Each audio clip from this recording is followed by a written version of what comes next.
You're watching The Swingmen, presented by the 94 Feet Report.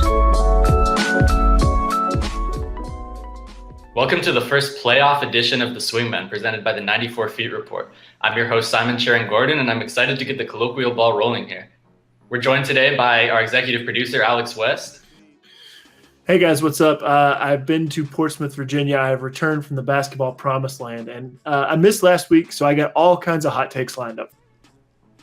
Yeah, and you might have heard some Alex's hot takes this morning on the Restricted Area podcast.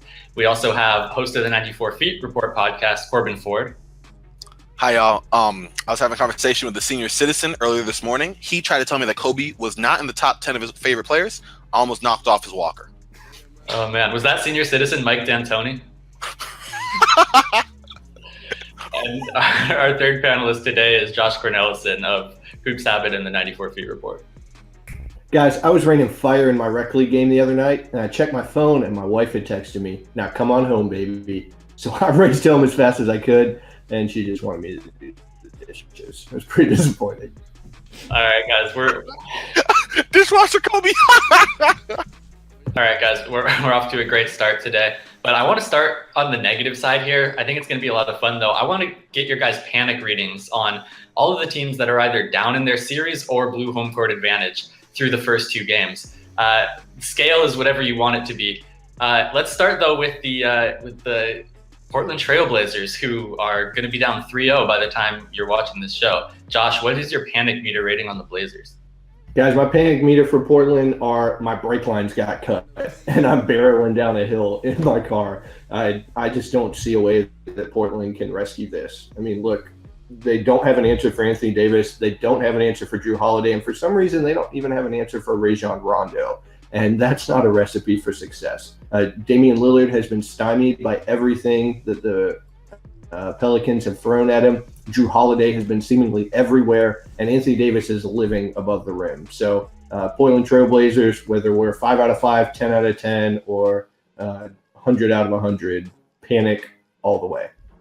I would compare my panic similar to being in a long line at a coffee shop and realizing that your card just got declined. The Portland Trailblazers, to me, really don't have, as Josh said so eloquently, an answer for anyone. Their coach doesn't have an answer for basic questions.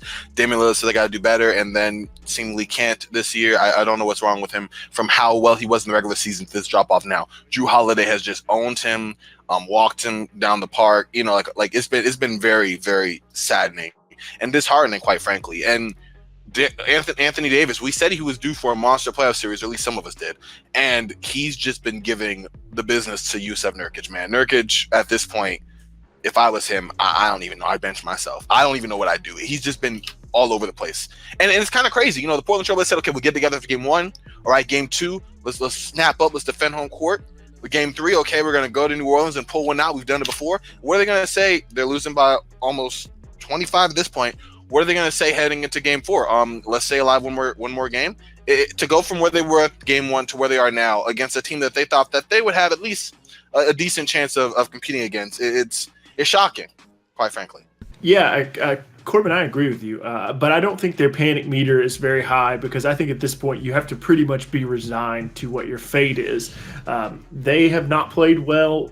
It looks like, you know, in this game, we're watching it as it goes on, by the way. If you haven't caught up with us, we're watching it. We're recording Thursday night as it goes on, but they're just getting housed. They're down 27 right now with 9 minutes to go in the fourth quarter, and they look like they have no answer for anybody because Mirotic is the leading scorer right now. But I don't think they're panicked, because at this point, I don't know what you're going to do. There's no coming back when Portland has the best player in the series and apparently has the best 3 or 4 players in the series. So I think they probably are going to, get in the huddle for game 4, and they're going to count it down, and it's going to be 1, 2, 3 Cancun all the way for them. Yeah, I kind of agree with Alex about, at this point they have to be resigned to their fate. To me, their panic meter rating right now is, are we going to trade CJ McCollum or are we going to fire Terry Stotts? Because someone's going to have to take the fall. Fair or unfair, that's how it is in the NBA. I've been saying that I think this team's ceiling is capped with McCollum and Lillard as their 2 best players for years. And I think we're kind of seeing that now, whereas even having a duo like that can't do much against a team with Anthony Davis, but a flawed team. Guys, let's move on to the other team in the other high seed in the West that lost home court. That's the Oklahoma City Thunder. Clearly not as dire. That series is 1-1 right now. Are you guys panicking about the Thunder at all here? If so, what's that meter looking like? I'm not concerned in the slightest because I never bet against playoff P. So as long as he's in there, we're going to be fine. I trust Billy Donovan to make the right, rotations. Russell Westbrook will wake up, and Carmelo, man, he'll find his game. He'll have his signature game. We're good. We got playoff P, baby. We're okay. Not we, the Thunder. They're okay. Yeah, Corbin, I'm going to go the opposite on this one. I'm going to say that I think that Utah has been the better team. They weren't better necessarily in the first game because they lost, but last night they really did. They really proved something to me, particularly Donovan Mitchell, who brought that killer spirit. And I was very pleased with their development. I really want Utah as a basketball fan. I really would much prefer watching Utah in round 2 over Oklahoma City. I see you making that face at me. But to me, it's just a much more aesthetically pleasing form of basketball. I really like Donovan Mitchell. I really like Rudy Gobert. And I would rather see them play in round 2. So my panic meter as a fan is negligible. But if I was Oklahoma City, I would be a little bit worried. This team looks the Utah Jazz look young and hungry right now. Yeah, I'm going to say it's relatively mild. Like your pet just swallowed a marble. It's not something that's really going to cause them too many issues, but it sure isn't good, and you don't want them to do too much more of it, right? So the Thunder have the better players in this series. Westbrook is elite. Paul George, or playoff P, has been really good. And Utah's going to keep throwing things at them, but I think ultimately they have a chance to figure it out. And Donovan Mitchell has been incredible, but there's a reason that the last rookie to lead his team, to postseason victory was Kareem back in the late 60s, because this just doesn't happen. Rookies run out of steam in the playoffs because it's hard, and coaches game plan against you specifically. And he was hitting a lot of crazy shots in game 2 to lead them to the victory. So Utah definitely did well to steal home court, and maybe they even have the edge moving forward. But the Thunder should, because I think there's every reason to expect, the dog's going to poop out the marble and everything could be all right. Dog is going to poop out the marble. I'm trying to think of how to never mind. Look, Josh, I think I agree with you. OKC was my pick. They're still my pick. Their crunch time offense in game 2, though, was really ugly. And that's a little bit worrisome. Let's move it over to the East. So the 4-5 in the East, we have a similar thing. Games 1 and 2 split between the Cavs and the Pacers. We'll start with Corbin on this one. How worried are you about LeBron James and his Cleveland Cavaliers? I'm not going to lie. I was about to say never been against playoff LeBron, and I don't. But, man, I thought we had the Cavs had such a better assemblage of talent around him. He dropped 40, almost a triple-double, 12-plus rebounds, 9 assists, and we barely squeezed out that win against a Pacer team that, if we line them up player to player, I would say that we have at least 2 of the top 3 of the top 5. And I don't know, the defense for the Cavs is shockingly bad. If Victor Oladipo had knocked down a wide open 3 due to miscommunication on defense, we might be talking an even different story right now as far as a 1-1 tie right now. So I don't know, I'm a little worried. I'd be worried about if I left my keys as I walked from my car to my job at a dangerous neighborhood.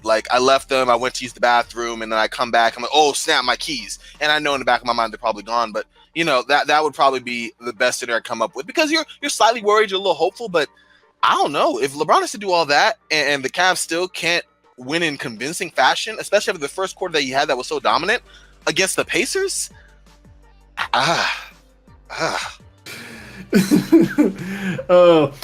Corbin, I'm going to say I'm a little bit more worried as a fan, in the fan perspective. I really would like to see this Cleveland team continue on. If I'm Cleveland, I'm not quite as worried. Now, granted, you're going to need LeBron to perform at a pretty high level, but we've seen it over the past, 10, 12 years that LeBron is more than up to the challenge to performing to the high standards. So if I'm Cleveland, I'm probably did I leave the oven on worried? Not like it's going to burn the house down, just like it's going to be hot when you get home, because Cleveland is ultimately going to win this series because LeBron James is not going to lose in the first round. He's a force of personality. He has shown time and time again that he will just outclass teams that he's better than. And I say that as a comparison of it is LeBron James versus the Indiana Pacers, and he is the superior force in this. So I'm not really worried if I'm the Cavs.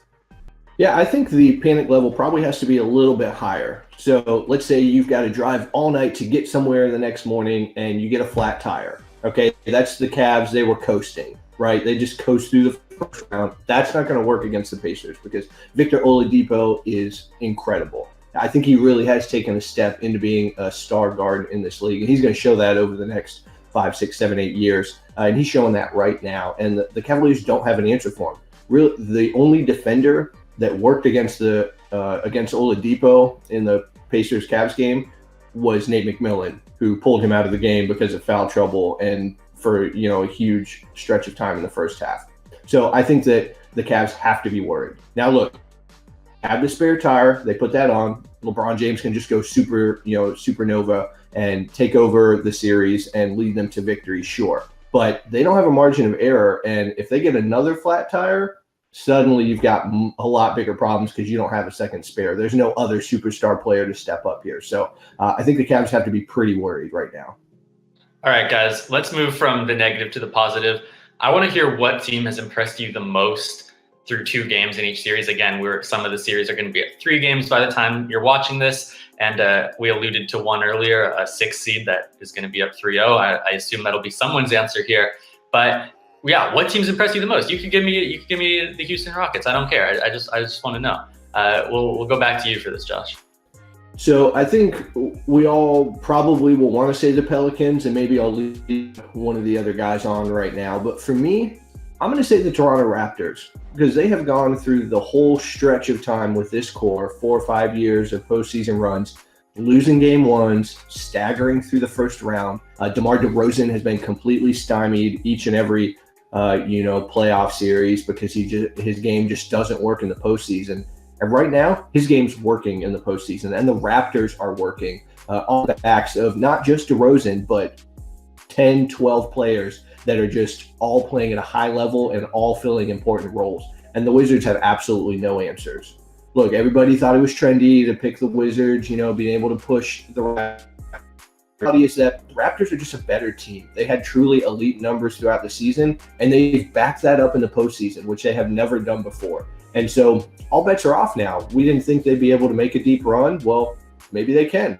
We didn't think they had the chops to beat LeBron. Maybe they do these finals and bring We the North all the way to the last series of the playoffs. I'm going to say the Pelicans. I actually have 2 teams for this, and the first one is the New Orleans Pelicans because I just saw Jordan Crawford hit a 3-pointer, and I'm going to frankly admit to you that I forgot Jordan Crawford existed until this moment.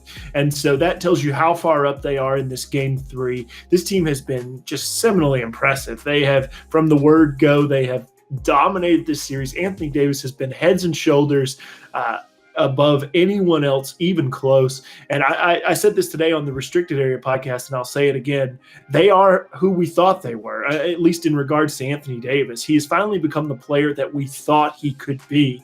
And then the other team that has, and guys, it has to be said, and you can snicker all you like, but it has to be said, the Boston Celtics have been impressive. No one really thought that they were going to win this series, and they have gone up 2-0. And now it remains to be seen if they can put this series to bed, but the best Boston Celtic has been Brad Stevens far and away, and I am very interested. Of course, as a Celtics fan, I'm very interested in seeing how far he can take this run, but as a basketball fan, as somebody who loves the chess match of the game, I will be really impressed to see what Brad Stevens can pull out of his bag. So 3 things, actually. First, shout out to Josh for a really cool Big Baller Brand Jordan Crawford joke. That was funny. Secondly, Alex, I'm going to overlook you bringing in the Celtics just out of nowhere, and also overlook you disrespecting the great Jordan Crawford because, he was like one of the Pelicans' leading scorers early in the season. We can't forget that. But on a more serious note, I'm actually going to go with the San Antonio Spurs. We're obviously going to talk a little bit more about certain stuff going on with that later, and I'm not really going to approach that right now, but I do want to say in the fact that they are a severely overmatched team going against the Golden State Warriors. So even as Draymond Green said, "Oh, no one respects us," and they didn't believe in us, they still have 3 out of 4 All-Stars, and the Spurs have really been cobbling together lineups and matchups all season. So to get where they are now, and even to be losing as they have, but throughout all 3 games, you've seen minor adjustments here and there in fight. The Spurs have shown tremendous fight. They've gone through a lot of adversity, both internally as well as what the media's been saying about Kawhi and whatever the situation is with him and his group and all the players there. And you're playing against a superior team, and I feel that they've shown a lot of determination, and just in the Spurs way have kept going at it and keeping games close and staying with it. And I mean, to see that from a loser, you could easily cave and fold it and go, "Oh, we're going to get swept." And you could see it in their play, but I have not seen that as of yet. And that to me is a sign of respect. I appreciate that. Yeah, Corbin, I was gonna go the pick a team down 0-2 to be funny route, but your point is a lot more substantial than mine. So I'm just not going to talk about the Milwaukee Bucks here and how impressed I am by their stubbornness.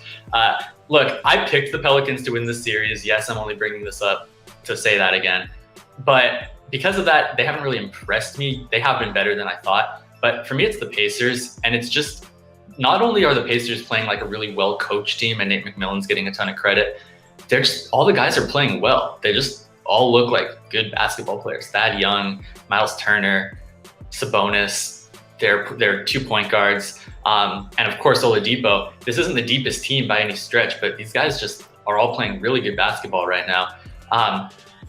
Speaking of individual players like that, let's go on to our next topic here. What individual performance, and you can take this as one single game or what these guys have done through the series so far, however you want to take it, what individual performance has impressed you the most so far? Let's go back to Corbin here. All right, so I'm just going to take the one right there. I'm going with Jrue Holiday. I feel like he's been just electrifying on both ends, not only defensively taking whichever guard he's sticking out of the game and actually defending very well 1 through 3, but offensively just really being that secondary star to Anthony Davis and really making them a 2-headed monster right now. His last game with the playoff high 33 points, I think it was 5 or 6 assists and like 3 or 4 rebounds. I'm going off the top of my head. I know it's 33 points for certain, but it's more or less the way that he controls the game. He's leaving his imprint on both sides. He's giving the Portland Trailblazers just total, let's just say, immense discomfort when they run their offense. And on his end, on offensively, he's getting his shots. He's getting to the lane. I think he's finished just before this game. I think he was 14-24 from attempts at the rim. And this is against a Trailblazer team who has given the least amount of successful conversion at the rim in I think the past 10 years. I had to pull up the stat. I pulled it up earlier. But just for him to be playing the way he is, the level he is on the highest stage, that he can show that, hey, not only does he deserve that contract that he got, but he's really, really underrated. And I don't think he'll be so underrated after these playoffs, but this is coming out party, and he's really been showing up. Where's the punch? I think the most impressive player to me has to be LeBron James, even though they lost game 1 in a pretty embarrassing fashion. The 46-point, 12 rebound, 5 assist game was that reassertion that LeBron seems to have to do every spring, that he's the best player in the league. And I'm a firm believer in LeBron will be the best player in the league until I see definitive proof otherwise. And I think these kinds of games where he just comes in and he just dominates. Now, they scraped by and they got away with a 3-point win. But LeBron is the best player in the league until further notice. I don't disagree that LeBron's the best player in the league, but the problem is he can't guard the possible best player in that series right now, Victor Oladipo. And that's a little bit of a hyperbole, of course, but Oladipo's been incredible.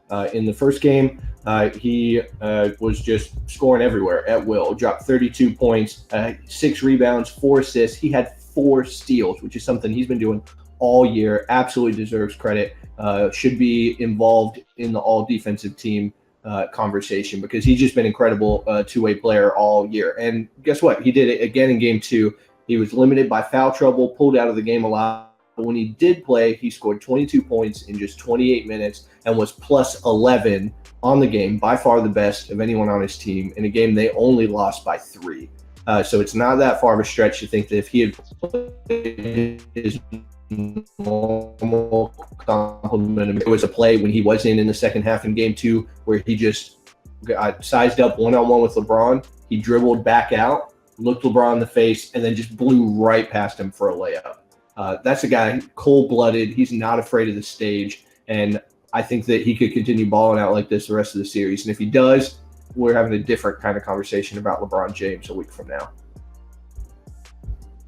Yeah, Josh, I was going to say Victor Oladipo too, but I'll just go with the guy here that no one else named because he's got to be named. It's Anthony Davis. We talked about him plenty on the show already. I talked to Alex on the restricted area this morning about this. To me, AD has taken the leap from what I would say is an elite level player that in theory could be the best player on a title team or title contender to now we're starting to see it in practice. Yeah, the Pelicans have a long way to go to be title contenders, but for him to be beating this Blazers team that frankly a lot of people thought could give the Warriors problems in round two, he's really taking that next step to being, I think, a definitive top 5 player in the league.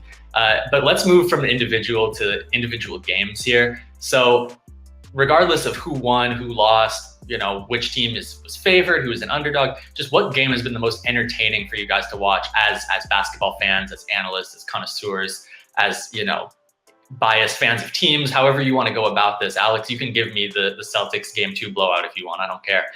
What's been the most entertaining game for you to watch? We'll start with you, Alex.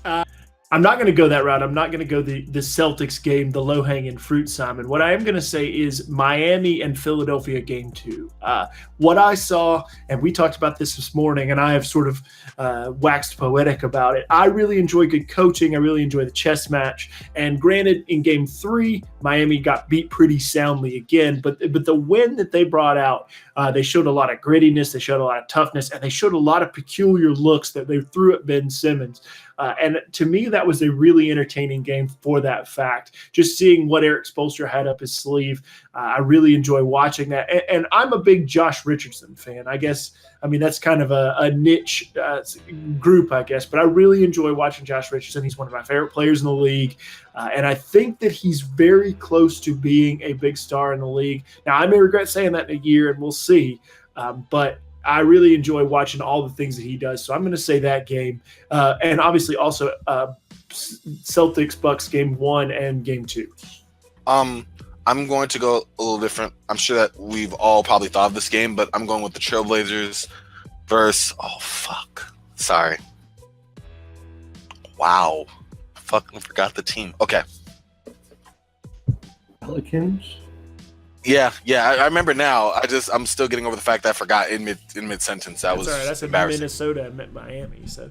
Oh, okay. Okay. All right, so I'm actually going to go a different route here and go with the Trailblazers versus Pelicans game 2. I think that game it's the kind of game I like to see, especially in a playoff game. The intensity was there. You heard the crowd. You had just the top-notch broadcasting team there. You had the back and forth. The Pelicans clawed away for a bit, and if you're rooting for the Pelicans, you want them to hold on. If you're going for the Trailblazers, you want them to climb back into it, and they did just that.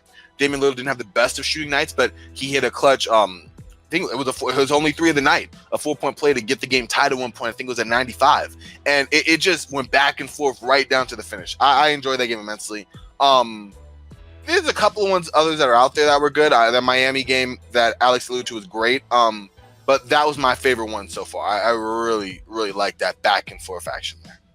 Yeah, there's certainly been a lot of great moments in games, from the 4 White Horsemen of Philadelphia going off in game 1 to JaVale McGee showing up in the first few minutes of their first game. Or if you're a Derrick Rose fan, or really not a Derrick Rose fan, him getting stuffed over and over and over in the same game against Houston. But I think for me, the best game was Utah-Oklahoma City game 2. I think these are the 2 most evenly matched teams in the whole playoff field, and I think that their series has been incredible so far. Game 1, you had Paul George going nuts, and in game 2, the Jazz answered, and it turned into a defensive slugfest. And Oklahoma City went on a 19-0 run, and it looked like they had taken control of the game, and Utah just chipped away, and Donovan Mitchell grew up before our eyes, and it was incredible to watch. He was fearless. He was spinning in the lane to throw a floater up over Steven's arm. It was just incredible. It was a lot of fun to watch, and even though it maybe wasn't the prettiest basketball,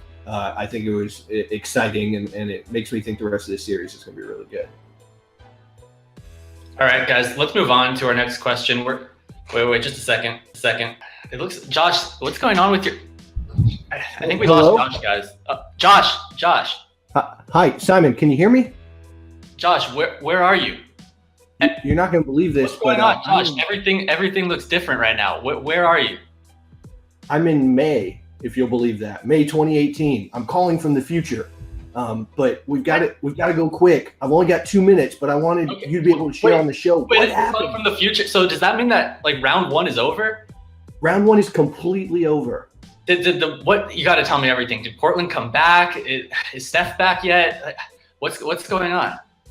No Steph, no Portland. They went down quick and hard. But you know who also went down? The Thunder, because Donovan Mitchell was nuts. Set a rookie record for most points in a first-round series. So much fun. Spider Mitchell all the way. I don't believe you. I don't believe you. Russ is going to win that series. It's Russ. No, I totally believe you. Josh, what else is going on? I can't believe this, man. How are you stuck? Like, can I help you get back? Did the Timberwolves come back? I need to know something here, man. What's going on? No, if you believe it, Karl-Anthony Towns didn't take a single shot in Game 3. It was crazy. But possibly the craziest thing that happened, Joe Prunty got fired before Game 4. The Boston Celtics were so good, they shut him down a game early. It was just the final straw, losing by 35 to the Celtics in Milwaukee. It did him in. This is amazing stuff. Can we get you from the future? Wait, Josh, I'm losing you again. Simon, I think I got you. Josh, are you there?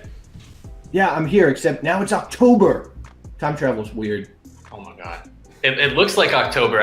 Everything, I don't even know. Are you on Earth still? I mean, what are those? Are those cabinets? Josh, explain everything to me. I mean, is LeBron still in Cleveland? Did please tell me the Warriors won the title? What's going on? Yeah, well, I can't tell you about the Mars Colony project, but I'm just going to tell you about NBA. So, first of all, the Warriors did not win the title. Will you believe they lost Anthony Davis and the Pelicans? Steph Curry couldn't get back healthy. He was out again injured, and Houston won the NBA Finals. Chris Paul, James Harden, Mike D'Antoni, they killed their playoff demons. It was nuts. They beat Toronto in 6.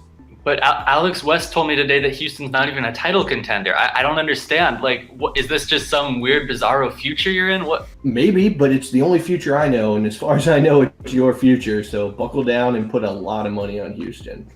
Okay, but you got to tell me about some of the free agent movement at least. I mean, give me something to bet on. Give me some prop bets for Vegas. Going to be there this summer. I need to know how I can, raise some cash. Josh, where's Paul George? Where's Andre Iguodala? Did the Warriors break up their big four? I'm just worried about did the Warriors really lose? Simon, I'm sorry. I should have told you to sit down, and I should probably tell Corban to sit down now too. But not only did the Lakers sign LeBron James, they traded for Kawhi Leonard. So now you've got a four-headed monster with Lonzo Ball, Kyle Kuzma, LeBron James, and Kawhi Leonard. So watch out, Western Conference. It's pretty crazy. And what's even crazier is that Paul George stayed in Oklahoma City. They lost in the first round, but apparently he's got this whole brotherhood thing going with Westbrook. It's been kind of weird all summer. I don't really get it. They're just dressing up and going to parties together. But anyway, Paul George stayed put. But all right, Simon, you ready for the coup de grace here? I guess so. Klay Thompson got traded. To the Lakers? No, they did enough. He got traded to Philly. Philly traded Markelle Fultz and Robert Covington to the Warriors for Klay Thompson. Josh, Josh. Oh man. Oh, all right, guys, don't believe anything. No. All right, guys, that's it. We're back in 2018, I think. I don't know. I'm disoriented. Gonna go check League Pass, make sure that the Pelicans are still up 3-0. I don't know what's going on, but that was a ton of fun. Great show, guys. Before you go, any last words, parting shots, buzzer beaters? Josh, we'll start with you. Yeah, I think we've had a lot of fun tonight, but I do want a more somber note just say that prayers and thoughts are going out to the San Antonio Spurs organization and specifically Greg Popovich, who lost his wife, Erin, this week to a long-term illness that we didn't even know about. So I think it's just a thought to maybe take a moment and think about maybe when we're just going after someone like I know we did with Pop and a lot of his comments about the Kawhi Leonard situation, that we don't always know what people are going through and what's going on in their private lives, and maybe we can cut people a little bit more slack. So I just hope the best for them, and hope whatever happens moving forward, Pop knows he's got a lot of support from people he knows and people he doesn't. Absolutely, Josh. Good words as always. And my thoughts go out too to Popovich's family. It's just a sad time right now for them, and it puts things in perspective. Alex, any last words here? So I got to get a plug in. We have worked tirelessly. I feel like I've watched about 12 NBA games in the month of probably like March and April up until the playoffs. Now I've caught up to the playoffs, but I've mostly watched about 4,000 college basketball games. And myself, Patrick Oxford, Will Walker, Eustachio Raleigh, have put together a draft guide for the 2018 draft that will be releasing on Sunday night. That'll be Sunday night into Monday morning at midnight. It's going to be probably about 200 pages on initial release. It's going to go up from there. We're going to expand it out, adding different fun things to it throughout the draft season. So it's going to be something worth keeping up with. We're going to media blitz it. So I'm sure if you're watching this, you will see it somewhere, but hopefully it's something that you enjoy and really get to take a time to look at, because this is a really fun draft. Yeah, Alex, I mean, what you've put out so far has been amazing. I was actually telling you this morning on the restricted area, which I guess I'm plugging for a second time now, that this is the time of year where I really start to get into researching the draft, and I use secondhand sources. So I am going to be reading your draft guide a lot. I think it might be the best out there right now. Corban, close us out. Any buzzer beaters here? Wow, I have nothing to plug, and no, I have nothing. I'm really looking forward to a Pelicans Warriors conference semifinals match. I think that'll be good. Also really looking forward to the draft content, because oh my goodness, that looks amazing. So can't wait to dig into that.